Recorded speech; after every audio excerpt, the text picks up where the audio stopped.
At 30,000 feet above the clouds, Flight 8117 cruised through the afternoon sky, a silver line cutting across the blue.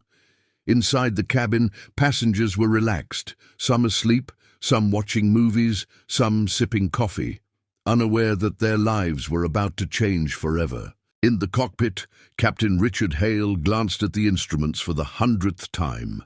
Everything looked normal. The weather was clear, engines stable, autopilot holding steady. He leaned back slightly, allowing himself a rare moment of calm. Then the warning chime sounded. A soft beep at first. The co-pilot frowned. That's odd. Before either man could react, the chime turned into a shrill alarm. The autopilot disengaged with a violent jolt, and the control column jerked forward.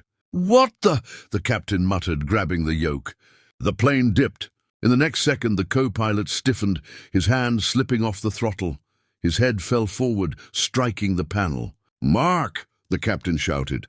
No response. The aircraft shuddered again, losing altitude faster now. Red warning lights flooded the cockpit. "Mark, talk to me!" Captain Hale shook him, panic rising in his chest. Nothing. The captain's breath quickened. He was suddenly alone, with 186 passengers behind him. He keyed the intercom. "Cabin crew, report to cockpit immediately." In the cabin, the first drop felt like turbulence until it didn't stop. Drinks spilled, luggage rattled in overhead bins. A baby started crying. Passengers looked at one another, uneasy. Then the second drop came, sharper, deeper. A flight attendant stumbled, catching herself on a seatback. "What's happening?" someone shouted. The attendant forced a smile. "Just a little turbulence, folks. Please remain seated." But her eyes betrayed the truth. Up front, Captain Hale struggled to stabilize the aircraft while trying to radio air traffic control. "Mayday, mayday, this is Flight 8117, he said, voice tight. "We have an incapacitated co-pilot and partial loss of control." Static answered him. The plane rolled slightly to the left. In the cabin, panic spread like fire. A man clutched his armrest, whispering prayers.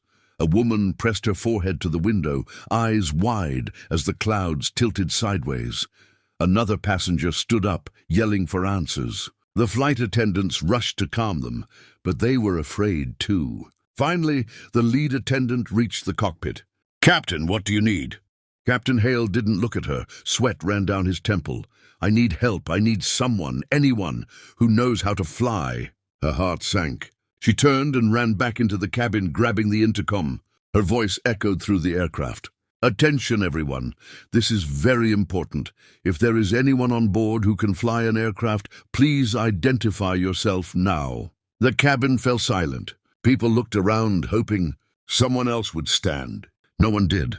Seconds passed. The plane dropped another 100 feet. A sob broke out near the rear. Then from row 27, a small voice spoke, clear, steady, and impossibly calm. "I can fly!"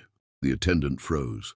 Passengers turned in disbelief. An 11-year-old girl stood up from her seat. She was small for her age, wearing a hoodie and sneakers, her dark hair tied back neatly. Her face wasn't scared, it was focused.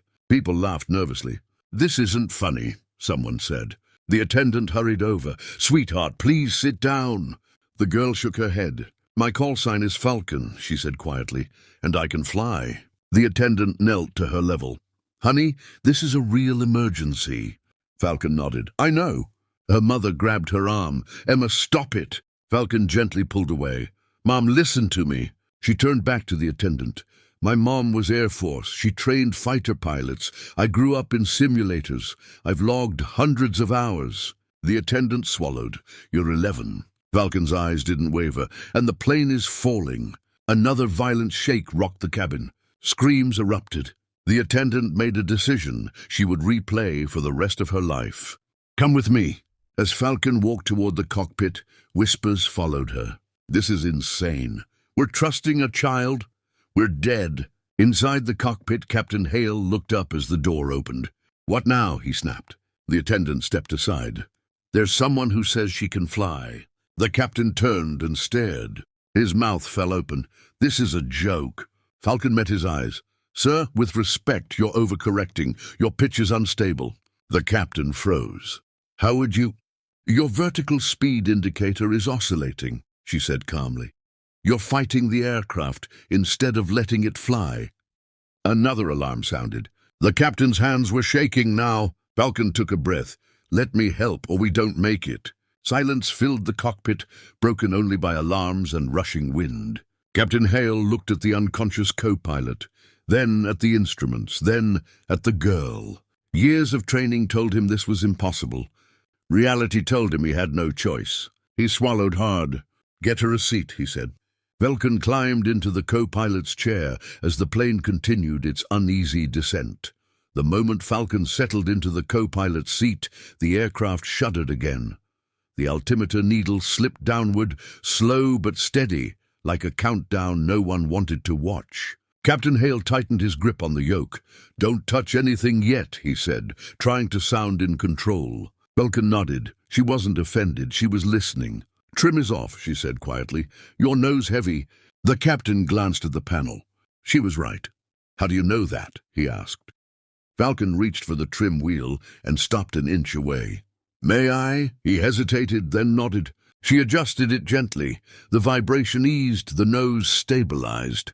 The plane stopped fighting itself. Captain Hale stared at the instruments. That shouldn't have... But it did, Falcon replied. For the first time since the alarms began, the aircraft felt alive again, balanced, breathing.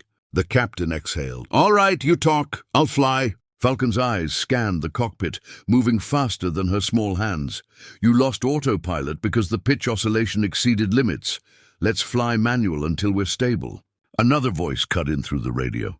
Flight 817, this is Denver Center. Say souls on board and state the nature of your emergency. Captain Hale reached for the mic, then paused. Falcon looked at him. Let me talk. He blinked. What? You fly, I communicate. A long second passed. Then he handed her the mic. Falcon pressed the button. Her voice was calm, steady, older than her years. Denver Center, this is Flight 817. We have an incapacitated co-pilot and unstable pitch. Aircraft now under control. Request vectors to nearest suitable runway. Silence. Then, Flight 817, say again, who is speaking? Falcon didn't hesitate. This is call sign Falcon. The captain glanced at her, stunned. Denver Center came back slower now. Call sign Falcon. Confirm you are controlling the aircraft. Falcon nodded to the captain. He leveled the wings.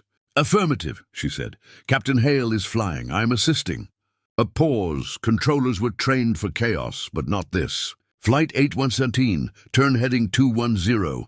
Descend to flight level 240. Emergency crews are standing by. Falcon released the mic. Turn left, smooth, don't chase the needle. The captain followed her instructions exactly. In the cabin, the screaming had faded into tense silence. Passengers felt the change. The plane was no longer falling. A flight attendant whispered into the intercom, voice trembling but hopeful. Ladies and gentlemen, we are stabilizing the aircraft. Please remain seated. A man in row 12 began to cry, not from fear but relief. Back in the cockpit, Falcon checked fuel flow, engine temps, airspeed. You're fast, she said. Let's slow her down before descent. Captain Hale nodded, adjusting the throttles. How did you learn all this? He asked. My mother, Falcon said. She flew F-16s. She said planes don't care how old you are, only if you respect them. The captain swallowed. As they descended through 20,000 feet, turbulence hit them hard. The aircraft jolted violently. Falcon grabbed the armrest, but kept her eyes on the instruments. Wind's here, don't fight it, let it pass. The captain trusted her. The turbulence eased. Air traffic control returned. Flight 817, runway 34 is clear. You are cleared for emergency landing. Falcon leaned forward. This is where people panic. She said, don't. The runway lights appeared through the clouds like a promise. Captain Hale's voice cracked. I've never landed without a co-pilot. Falcon looked at him. You're not alone. At 5,000 feet, they configured for landing. Flaps extended, gear down. Warning lights blinked, but Falcon silenced them calmly, one by one. Airspeed good, glide slope stable, she said. You've got this. The ground rushed up. In the cabin, passengers held hands. Some prayed, some closed their eyes. The wheels hit hard. A bounce. Then another. Easy, Falcon whispered. The captain corrected. The plane settled. Reverse thrust roared, brakes screamed. And then they stopped. For 1 second there was silence. Then the cabin exploded with cheers, sobs and applause. Captain Hale slumped back, tears streaming down his face. "We're alive." Falcon smiled, finally allowing herself to breathe. Emergency crews surrounded the aircraft. Fire trucks sprayed arcs of water as a salute. The cockpit door opened. Flight attendants stared at Falcon like she wasn't real. Passengers chanted her name without knowing it. "Falcon! Falcon!" As they deplaned, people knelt, hugged her, thanked her parents. News cameras waited on the tarmac. A reporter shouted, "How did you do it?" Falcon looked back at the aircraft one last time. "I listened," she said. "Planes always tell you what they need."